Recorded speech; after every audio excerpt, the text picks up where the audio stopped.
yo YouTube. This is my video for Friday the 14th of March,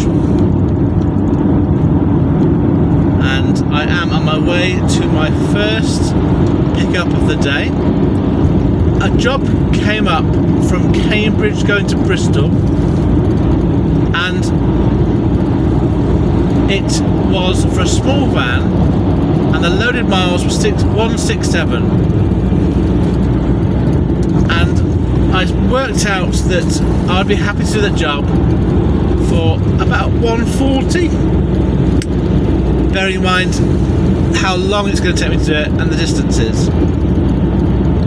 And I've stuck a bid on of 140 and got the job, and so I'm driving now an hour and a half and 60 miles south from me to pick up a load to go directly west across the country. So the job's a small van job. It's I'll get 140 for it and I'm going to be finished. I'm going to pick it up about 10 o'clock and be finished at about 2:30. Maybe 2 o'clock. I think it's 3.5 hours journey. Yeah, about 2 o'clock I'll be finished. And so I'm looking then at what's going to happen in Bristol in the afternoon, and at the moment my day is completely up in the air. It could be a very good day, it could be an okay day, or it could be a really bad day. It really depends on what happens when we get to Bristol. This job that I'm doing now was really convenient because it wasn't picking up until 10 o'clock, although it was advertised from about 8:30. No, it was advertised from about 8 o'clock on the CX. So it gave me an opportunity to get down there in time, and even though I was so far away. So that's what I'm doing right now, and I'm sort of feeling quite optimistic, but not overly so. I understand that there may be just nothing going in my direction from Bristol, but the only thing I can't do getting to Bristol, I just can't go into Cornwall or Devon, or even I can't go to Scotland. It's too late for me to do that. But everything else I can pretty much do. It's a question just of pricing it right and just seeing how many jobs there are. Okay, I'll just put the video on because there's an orange van in the third lane. There's no reason to be in the third lane. I'm just wondering how long it's going to be there for.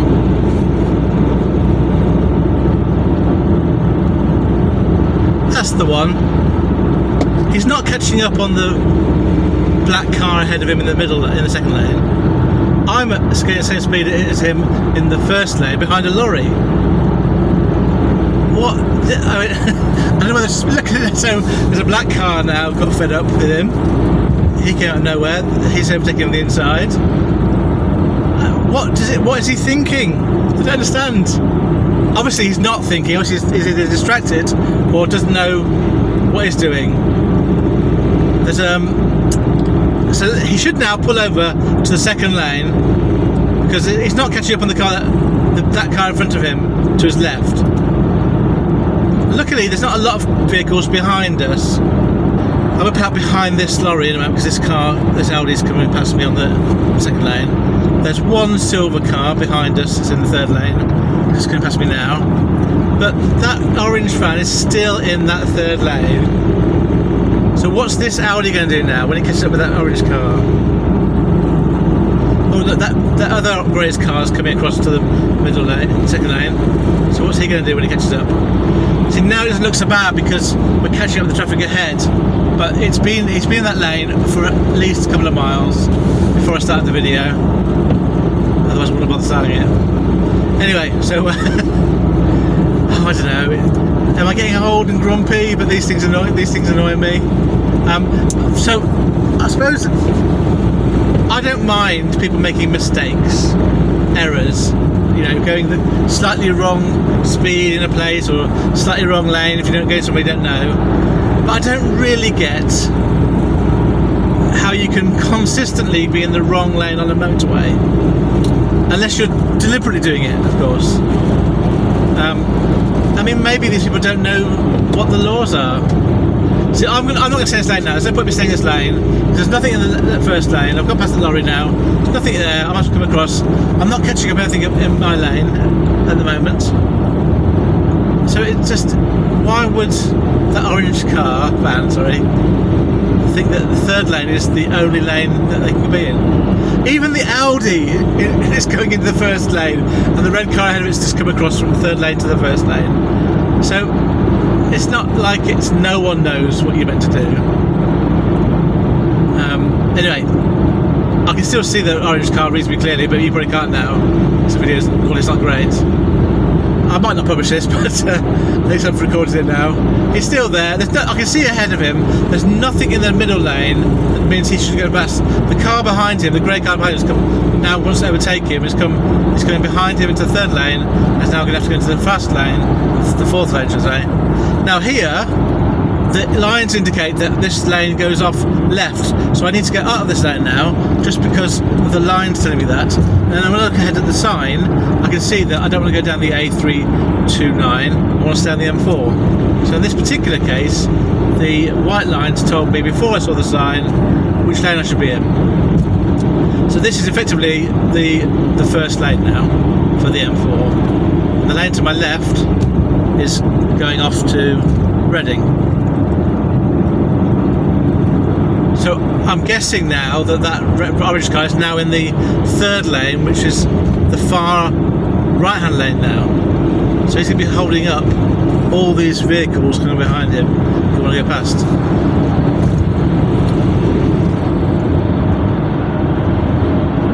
I'm dying to catch up with the car now, see where he is. I'm going to pull out to overtake this car ahead of me.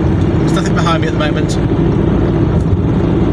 It's about 50-60 metres away, and I'll overtake these vehicles and just see if I can catch a glimpse of what's happening ahead. So I'm overtaking the cars on my left, my lines on my left quite comfortably. There's a car about to overtake me on the right. You get past really easily. There's a little gap there, but there's no point me going in that little gap because I'm going faster than that traffic is. So I'm going to carry on overtaking these lorries. I'm still sticking with the flow of the traffic. Oh look, I can see I think it might come into the middle lane now. Looking ahead. Yes, he's in the middle lane now. So we've got. I'm going to go back. I can now go past the lorry and go back into the first lane. There's no reason to be out here now. And the speed limit's come down to 50. Bit disappointing because I bet there's no reason for it to be that.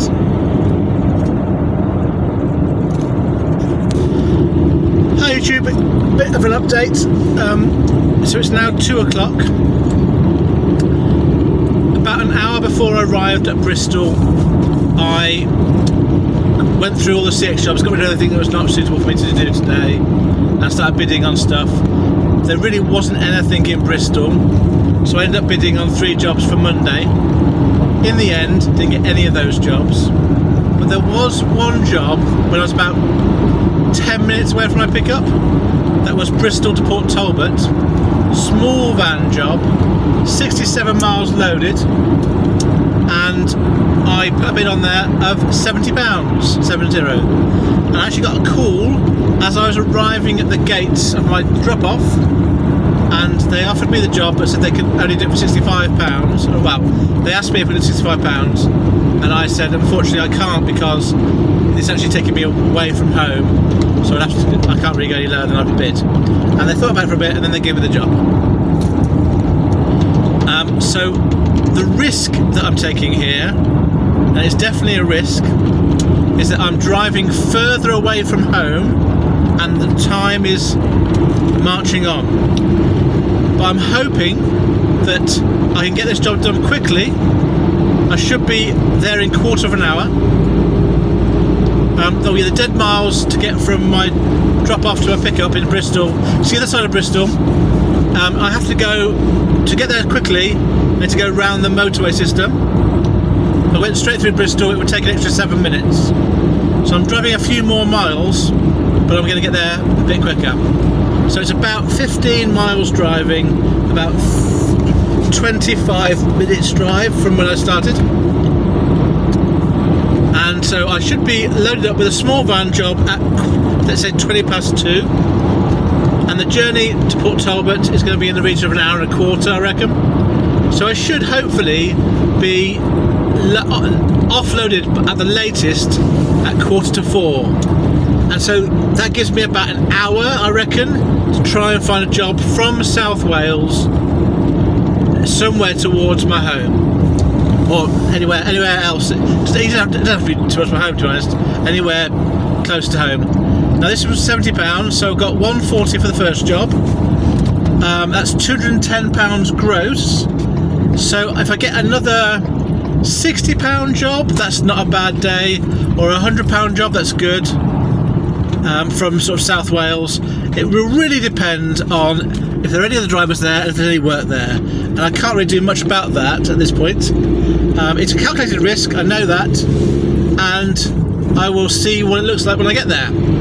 I'll take a screenshot when I first arrive so I can share that with you, and really I'm hoping that there are a reasonable number of evening or late afternoon jobs out of South Wales. I mean, Port Talbot's close to Swansea. I can probably reach Cardiff quite quickly. Maybe get even into, if there's anything into Wales, to go into there a bit. So yeah, we'll see how it goes. I just get the job done as soon as possible. At the moment, time is my precious commodity. The more quickly it gets done, the more time I've got in South Wales to find my last job. So yeah, let's see how it goes. I do need a wee, but I have to hold on because obviously time is up for the essence, and I'm going to hope that something comes up taking me somewhere near where I go.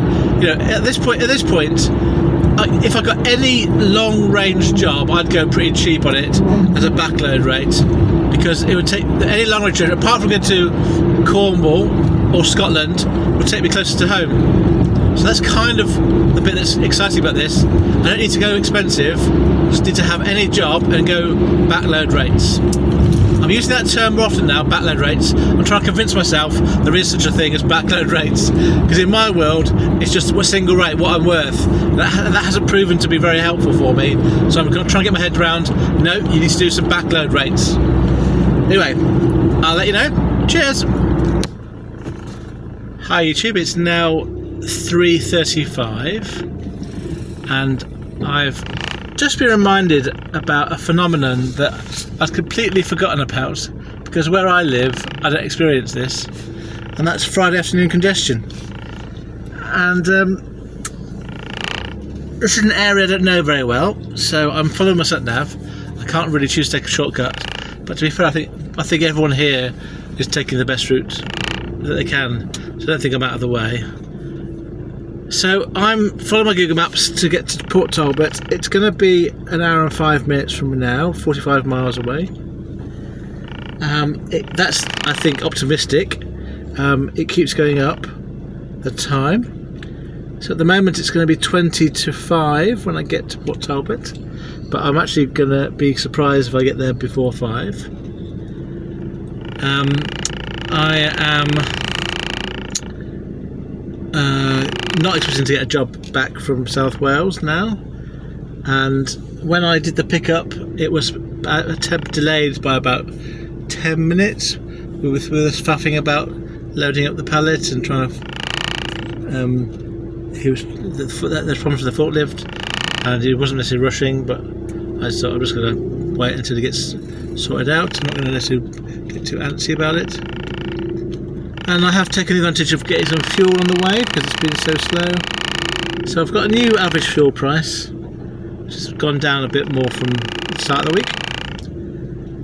And I'm just actually crawling the 45 miles to Port Talbot. There is a job, it's coming out of Pontypridd going to Feltham, then Hounslow, 2 drops. And it's worthy of note, not that I'm going to do it, but because of what they are expected to sell it for. So it's a Welsh-based shipper, and it sounds to me, I've inferred from the notes that it's a regular-ish Friday afternoon job, and so I'm sure they probably do sell it at the price they want to. That's 145.5 miles loaded. It's a small van job, and what they're asking for is £100. Now I would do a backload job to London, but it's two stops. It's a long way, and I'm actually not even close enough to it to get it in time. It has to be picked up before 5 o'clock. There's no way I'm going to be there at 5 o'clock, so I can't do the job. But I was thinking of bidding £1 a mile for that job. It's £145, and that's obviously a long way off what they're expecting to pay for it. I think my version of a backload price for that job probably would be something like 120, maybe. It's not going to happen, so don't worry about it. Yeah, so I'll just see if that goes. It's got to be collected before 5 o'clock. So will there be anyone around here who's going to do that? Right, I'm a bit stuck now because I'm basically following everyone else, and it's all congested. There is a route. There's this road I could go left, which apparently it will get me to the same point, but it's not giving me that as an option on Google Maps. So why is that? It's basically the other side of a rectangle. The side that I'm going to go. If I go right here, then turn left at the roundabout, as opposed to go left here and turn right to get to the same roundabout. I'm tempted to go left just to try it out, but that could make my situation worse. But to be fair, it couldn't be much worse than this. It's hardly moving. Just checking the road. It's all red along the road that I want to go along. And I'm turning right then into a very busy road. Maybe that's why it's difficult, rather than going right at this road, which is a minor road, and turning left at the roundabout. I'm going to stick to what it says on this occasion. Oh, but it's quite tiring just crawling along at this speed. This video is sponsored by MG, whatever that car is ahead in front of me. I don't know what it is. It's a nice colour car. Hello YouTube! It is now 5:05, and I arrived on site at Port Talbot at 5:25, and they were open until 5:30, so I didn't have to rush necessarily to get there before they closed. So a couple of observations I would like to say. When on the way up through Port Talbot, I can see now why the steel factory has such a massive influence on the local economy. It is an enormous building, very impressive, and I don't know what the current state of the Port Talbot Steelworks is. I know that it was going to close at one point, but I was assuming that at some point they'd get saved. I should probably look that up. It's a very good Google question, isn't it? Anyway, I'll look at that when I get home.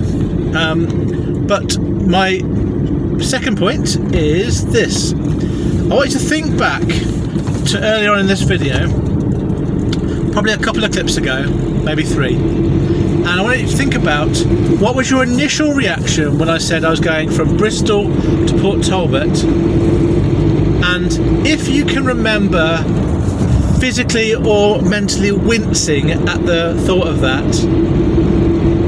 Although usually I would be very defensive about that reaction and be kind of quite, well, defensive, I think that was completely the correct reaction that one should have in hindsight.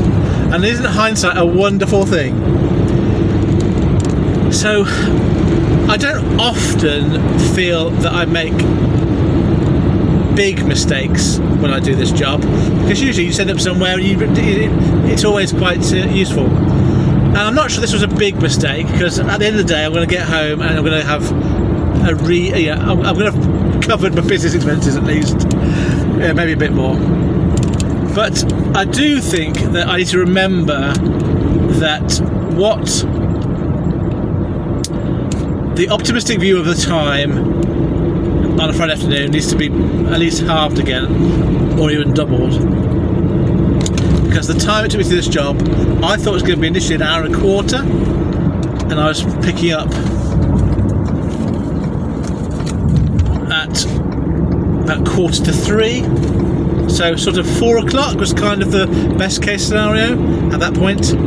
And obviously, and I think I'm saying 3:45 might be over 4:45. So, and obviously that was an inaccurate estimate based on the time of day, and it ended up being an hour after that, which means that my plan to look for a job for half an hour around here is completely pointless, because I'm not going to wait here any longer. So I'm just going to have to turn, which I've done, and burn, as I'm kind of doing now. It's quite nice to see this area of the country. I mean, look at that hillside ahead of me, and to my right is an industrial area, to my left is some more valley hills, and a few houses. And I think that, yeah, the point is, if you winced and thought, oh, that's a mistake, your initial view was correct. So 10 points to you, you're ahead of the game now. Right, what's my plan now? So I've looked at how long it takes to get home. It's quite a long journey.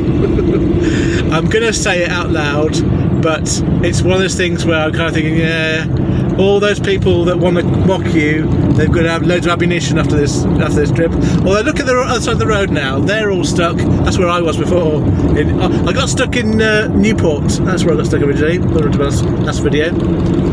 Anyway, so I'm going to be at home at the earliest at 9:30.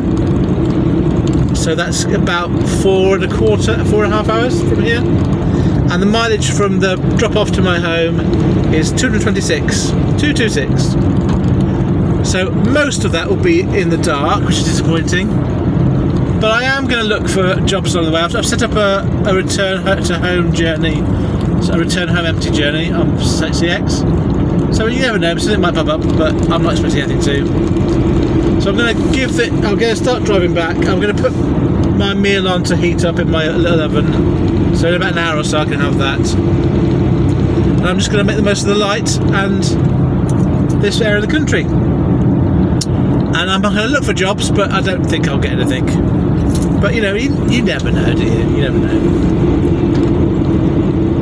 So there you go. That's my mea culpa type video for a decision I made to come across. To rub a little bit of salt in the wounds.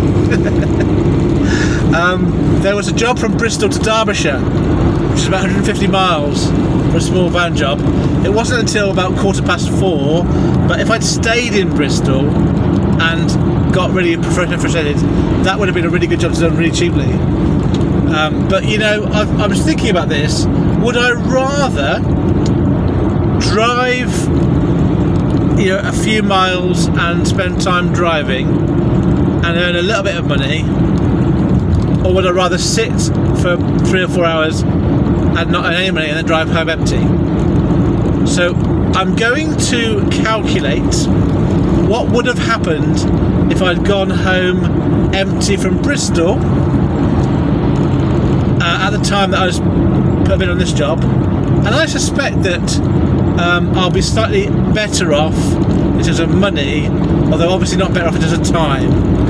I've spent a lot more time at work by doing this than going straight home. But you know, I think money-wise I'll be a bit better off. And obviously the third option is I stayed in Bristol and I got a job back towards Peterborough, which may or may not have happened. It's probably debatable whether that would actually have happened. But anyway, the point is, I think I'm going to try and learn from this and try and temper my optimism that when I'm in Bristol, don't go further west. Anyway, kudos to all those of you who knew it was a bad idea right at the start. Okay YouTube, we're nearly there for the day. So it is now 9:20 and I'm half an hour from home, and what I'm going to do now is I'm going to think of something to say while recording some video of my journey and then during this period of the video I will scroll, or at least have popping up my stats for the day and for the week in total, which is just the 2 days, Monday and today. And so next week I am working. I've got a job for Monday. That's good. It's not a bad job at all. I'll tell you about it on Monday, but it's quite a good start to the day and hopefully the week. And so I'm hoping to have a better week next week, which is always the case at the moment. So I think that's probably enough B-roll now for me to do my stats, and I'll bring this video to a close. So I hope that you are all being successful, no matter how you choose to define that word. Thank you very much for listening to this video, and I shall see you again on Monday. Farewell, friends.